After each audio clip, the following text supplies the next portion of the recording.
AK. Kami meminta kepada dua pihak TNI dan BPT agar sama-sama bekerja dan bergerak. Kami sama-sama taat hukum. Kami semua kata hukum. Kami semua anak hukum.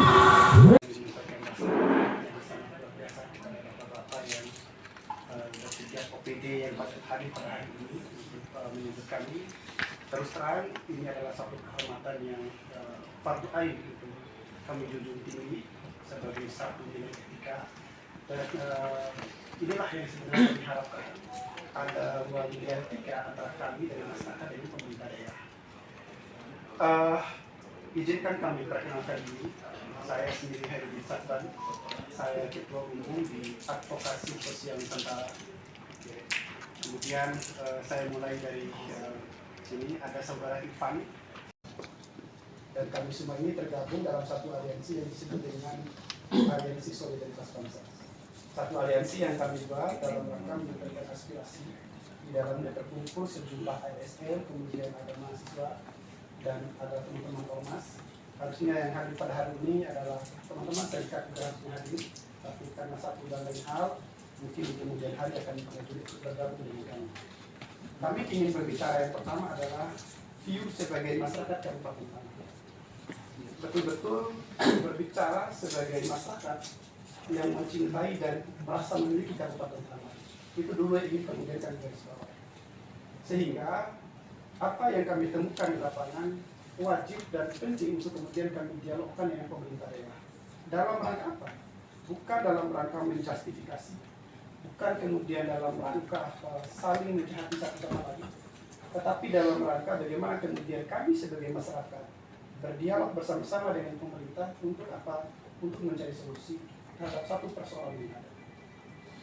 Kami mulai dengan persoalan Pasar Keronjot. Pasar Keronjot itu sudah mandek sekitar 5 atau 6 tahun yang lalu. Akibatnya dari pasar yang tidak terselesaikan itu menyebabkan masyarakat kita berjualan di sekitar pasar yang mangkrak, sehingga berimplikasi secara nyata tentang apa? Tentang menyempitnya jalan, menyebabkan kemacetan yang sangat luar biasa. Dan ini adalah warna yang seharusnya tidak ada di Kabupaten Tanah. Ini adalah warna buruk saya rasa, soal kemacetan, soal lingkungan hidup dan lain sebagainya. Ini adalah harus kita uraikan satu persatu. Kalau kemudian pemerintah misalkan bekerja secara mandiri itu tidak bisa, karena perangkatnya sedikit. Harus ada keterlibatan aktif masyarakat di sana, harus ada kelompok pemuda di sana, harus ada taruna di sana, harus ada setiap orang di sana, sehingga kami melihatnya sebagai satu keresahan sosial. Itu menyebabkan jalan sempit, kemudian terjadi kemacetan, belum lagi kemudian watak masyarakat kita ini kan mohon izin Pak, asal nemu, asal jadi. Nemu satu bungkus plastik, taruh lagi, besok taruh lagi, ya kan? Jadilah tumpukan-tumpukan sampah. Kan begitu. Ini sampah pasar ini kan diproduksi 24 jam non-stop. Sehingga perlu memang dikelola secara baik. Itu satu. Yang kedua, itu kemudian kami diskusikan dengan pemerintah daerah adalah soal retribusi pembayaran pokok-pokok atau kios-kios. Sebagian besar sudah melakukan DP. Pertanyaannya kemudian, DP ini apakah dilaksanakan sebagai pelaksanaan awal kegiatan pelaksanaan pembangunan? Berapa persentasenya dan kenapa sampai kemudian terjadi kemadekan? Yang ketiga yang kemudian kami bicarakan berkaitan dengan Pasar Keronjot dan Pasar Keronjot ini, maka kasusnya sama.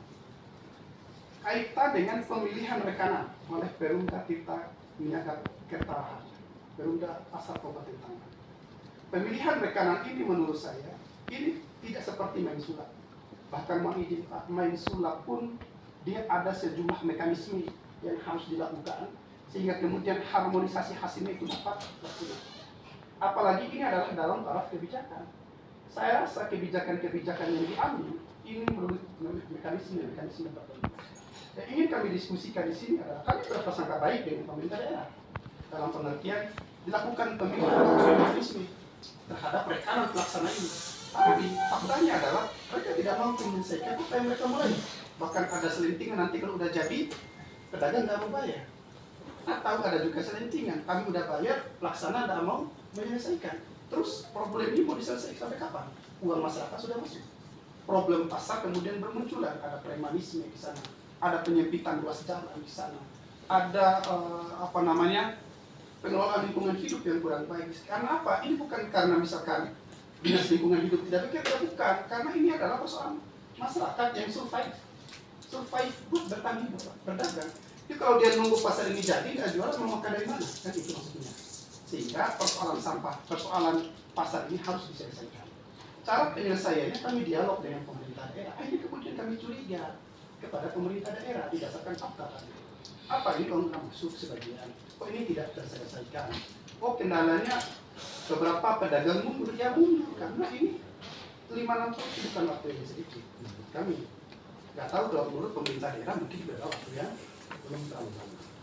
Kemudian yang berikutnya adalah ini bukan tanpa dasar. Baru-baru terjadi di Kecamatan Curug, di pasar Kecamatan Curug, terjadi penangkapan oleh Polres Tangerang Selatan terhadap salah satu oknum pegawai sekitaran pasar Curug dengan nilai tertentu. Artinya praktek-praktek seperti ini masih terus berjalan. Sementara mohon izin, kalau kemudian kita berbicara tentang perekonomian suatu daerah, kita mulai dari pasar. Pasti kita berangkat dari sana. Sehingga kemudian pasar itu harus dibuat senyaman mungkin, seaman mungkin, sebersih mungkin, sesehat mungkin. Sehingga lalu lalang manusia di dalamnya, baik itu adalah pedagang, konsumen,